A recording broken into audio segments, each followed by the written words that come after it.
Good evening. Good evening, sir. Okay, good evening. Now, last time we have taken the interference of light and the base formula which we have derived for interference, that was fringe width is equal to lambda d by d. ये इसका base formula था. Now I take few more questions. अच्छा, एक point और लिख लो. The intensity of light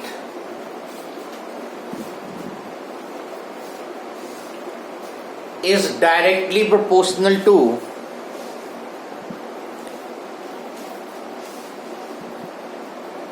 width of the slit. ये जो स्लिट की ओपनिंग होती है, स्लिट की विड्थ के डायरेक्टली प्रोपोर्शनल होती है intensity.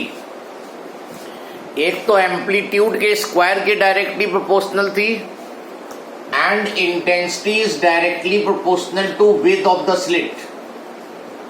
This is the width of slit.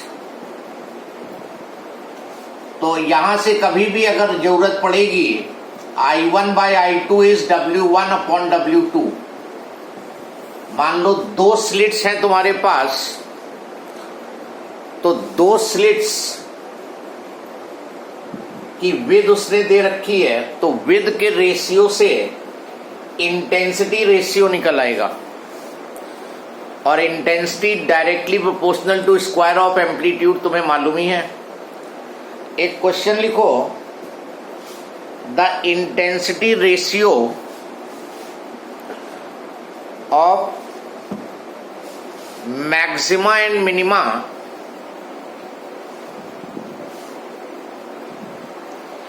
In an interference pattern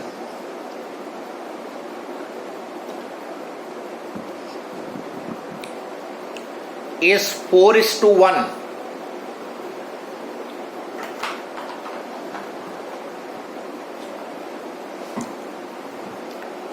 Find the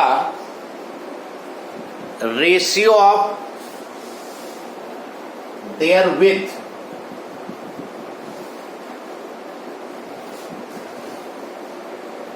Find the ratio of their width. तो स्लिट से जो लाइट आ रही है उनकी विड्थ का ratio of their width WIDTH.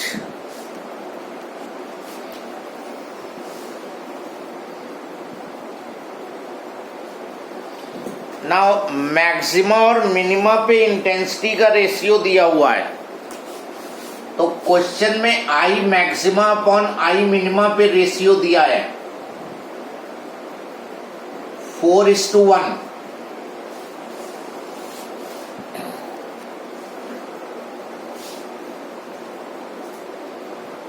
तो यहां से जो मैक्सिमा और मिनिमा का फॉर्मूला होता है A1 plus A2 whole square upon A1 difference A2 whole square. I max upon I minimum is this one. So this is 4:1. तो A1 plus A2 upon A1 minus A2 is 2:1. दोनों तरफ square root ले लिया.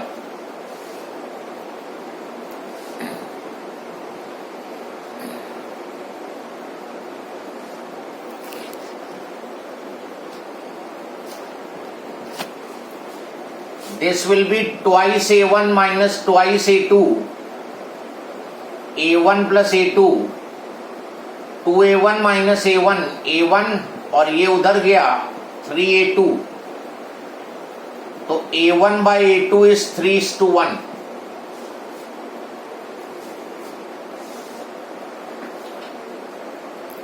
तो amplitude का ratio आ गया.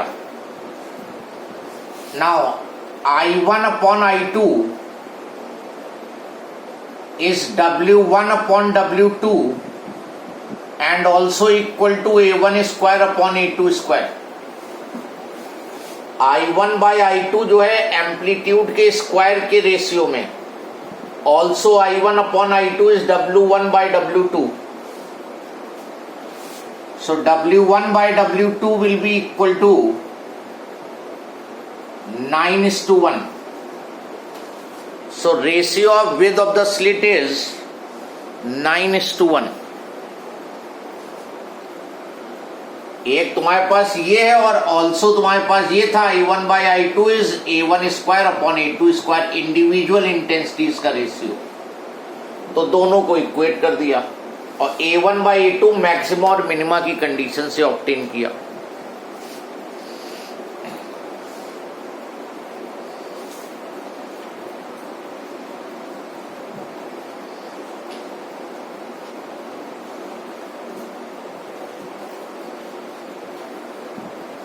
Then next point लिखो. ये सब डेफिनेशंस पूछी जाती हैं. Sustained interference, sustained interference, what do you mean by sustained interference? The interference pattern in which positions of maxima and minima does not change on screen. Interference pattern जिसमें maxima और minima की positions screen पे change नहीं होती हैं. जैसे screen पे यहां मैक्सिमा मिल रहा है, यहां मिनिमा, फिर मैक्सिमा, मिनिमा, इस तरह तुम्हें ऑब्टेन हो रहा है. ये सेंट्रल मैक्सिमा है मान लो, ये फर्स्ट मिनिमा है, ये फर्स्ट मैक्सिमा है, ये सेकेंड मिनिमा. तो if there positions does not change on the screen, यहां पे मैक्सिमा मिल रहा है पूरे time, throughout the time maxima, central maxima ही मिलता रहे, या यहां फर्स्ट मिनिमा मिल रहा है, फर्स्ट डार्क मिल रही है तो throughout the time first dark मिलती रहे, then this type of interference pattern is known as sustained interference. तो अगर पूछे what is sustained interference, what do you mean by sustained interference? The interference in phenomena in which the positions of maxima and minima does not change with time. Time के साथ इनकी position में change नहीं आना चाहिए. Then next line में लिख लो, the essential requirement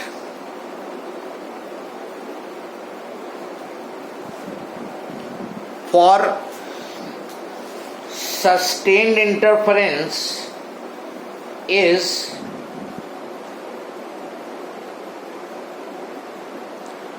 presence of two coherent sources. Sustain interference produce होने के लिए कोहेरेंट सोर्सेज मस्ट हैं. तुमने देखा होगा कि जब भी हमने डायग्राम बनाया है तो शो द इंटरफेरेंस पैटर्न, हमेशा एक सोर्स से दो सोर्स ऑब्टेन किए हैं, और जब भी तुम एक सोर्स से दो सोर्स ऑब्टेन करोगे they will be coherent sources. तो एसेंशियल रिक्वायरमेंट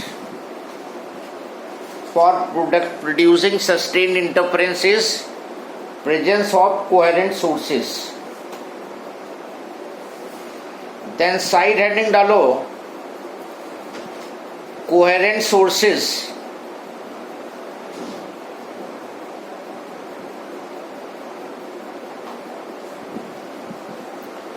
कोहेरेंट सोर्सेस क्या होते हैं? This is also very important. What do you mean by coherent sources? Two sources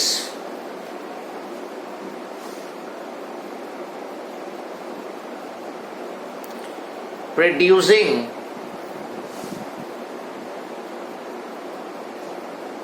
light of same frequency comma same wavelength and the phase difference between them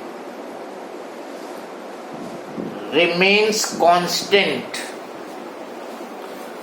constant word को underline करो.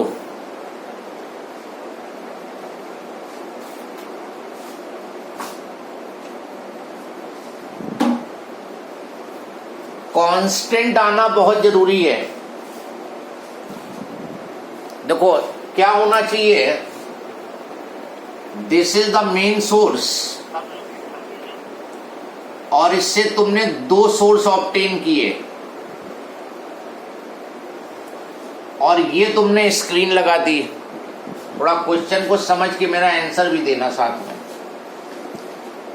ये screen है, this is the perpendicular bisector. One wave reaches from here, other wave reaches from here. यहां से crest निकला और यहां से ट्रफ निकला. क्रेस्ट यहां से प्रोड्यूस हुआ और ट्रफ यहां से प्रोड्यूस हुआ. What type of fringe you will be getting over here? Yes, think. यहां से क्रेस्ट निकला, यहां से ट्रफ निकला. What type of fringe you will be getting? चलो पहले ये करते हैं. यहां से क्रेस्ट निकला और यहां से भी क्रेस्ट निकला तो फेस का डिफरेंस जीरो हुआ. फेस का डिफरेंस क्या हुआ? Zero.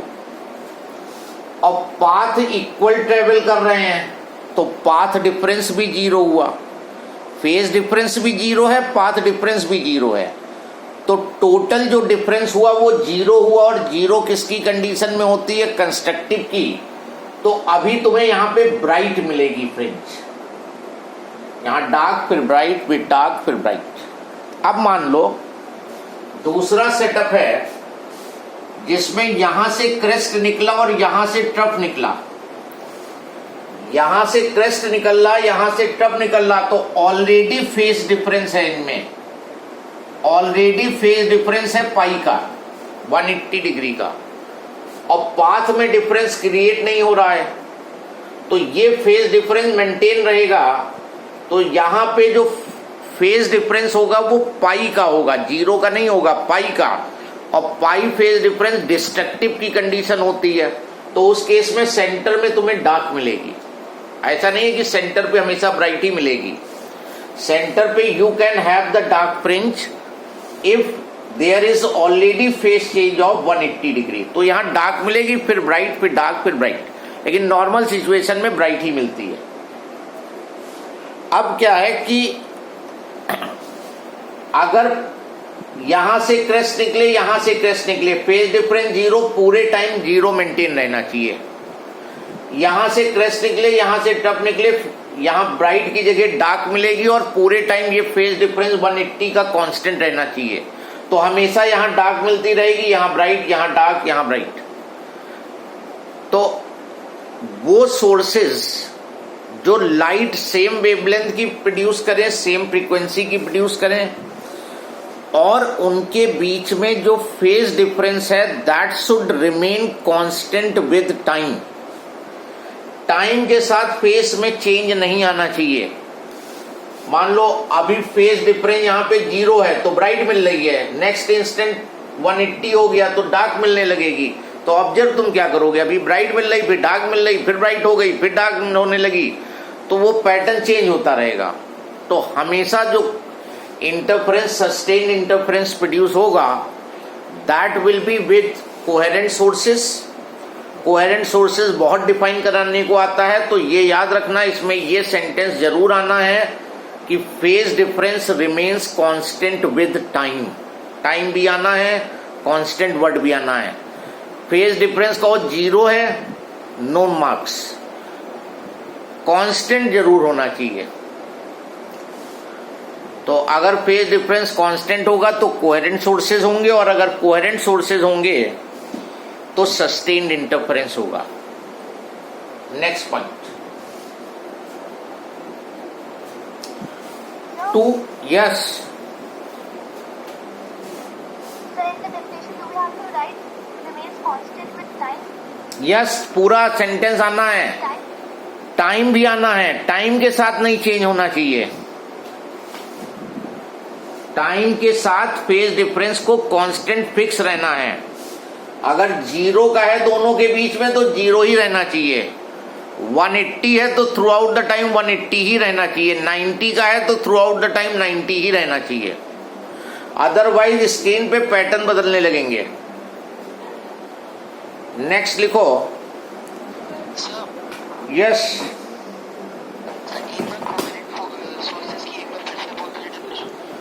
To sources producing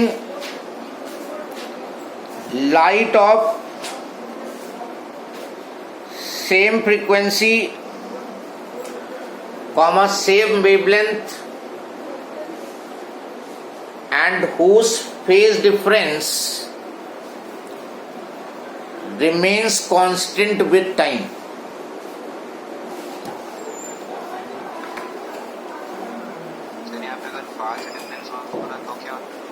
And whose phase difference remains constant with time. Yes, any problem? Sir यहाँ पे अगर पाथ डिफरेंस होता है तो क्या होता है? पाथ डिफरेंस तो यहाँ पे हो ही नहीं सकता है ना, पाथ का डिफरेंस तो फिक्स रहेगा, वो नहीं चेंज हो सकता यहाँ से। भाई अगर तुम यहाँ परपेंडिकुलर बाइसेक्टर में ले रहे हो तो दोनों पाथ इक्वली तो होंगे, पाथ में डिफरेंस तो नहीं हो सकता, लेकिन सोर्स से फेज बदल सकता है। हाँ बोलो। किसी और पॉइंट पर बनाया अगर परपेंडिकुलर बाइसेक्टर पे नहीं हो, कहीं भी ले लो, यहां ले रहे हो, ये अगर 2 मीटर है और ये 3 मीटर है तो ये हमेशा ही 2 और 3 रहेगा, उस पोजीशन पे पाथ का तो डिफरेंस सेम ही रहेगा ना, राइट। देन लिखो नेक्स्ट, अब लिखो 2 independent sources of light, 2 independent sources of light, bracket में लिख लो 2 बल्ब, 2 लाइट बल्ब या 2 bulb producing light of same wavelength, bracket close,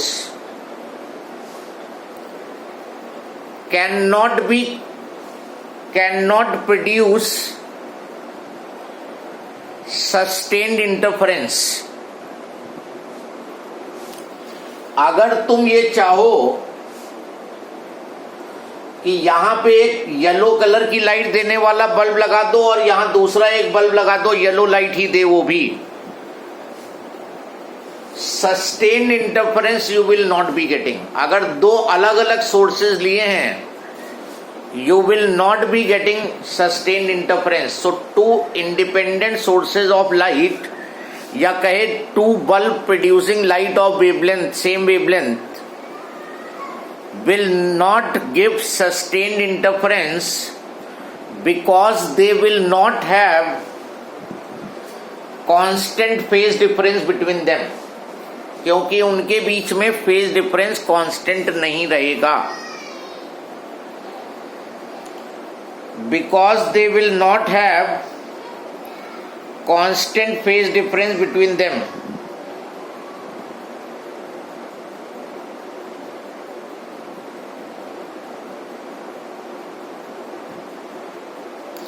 तो अगर कभी तुमसे क्वेश्चन पूछे कि can 2 independent sources of light will produce sustained interference, answer will be no, because they will not have constant phase difference between them. Constant phase difference जरूरी है sustained interference के लिए, कोहेरेंट सोर्सेज मस्ट हैं। Actually होता क्या है, जो light produce होती है, एटम जो है ये डिफरेंट ऑर्बिट में इलेक्ट्रॉन होते हैं, जब तुम वोल्टेज अप्लाई करते हो तो इलेक्ट्रॉन किसी लोअर एनर्जी स्टेट से हायर एनर्जी स्टेट जाता है। इलेक्ट्रिकल एनर्जी एब्जॉर्ब करके, एनर्जी गेन करके इलेक्ट्रॉन लोअर एनर्जी स्टेट से हायर जाता है, वहां फॉर 10⁻⁻8 सेकेंड अप्रोक्सीमेटली स्टे करता है और उसके बाद वो रिटर्न करता है।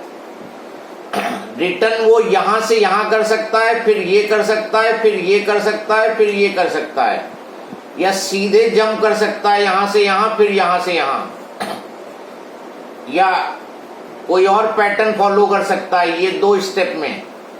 तो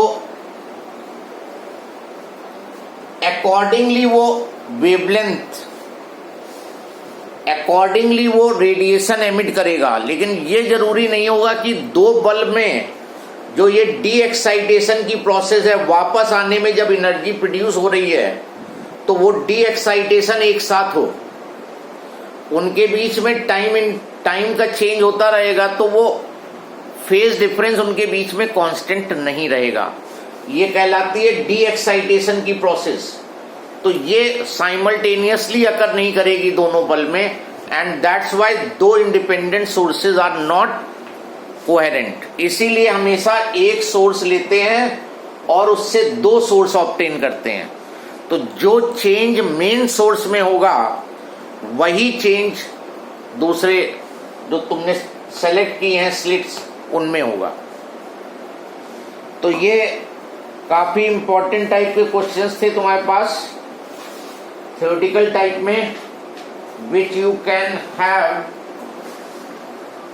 generally in your exams. Then next question, write down. Yes. हम 2 से ज़्यादा sources बना सकते हैं। Pardon?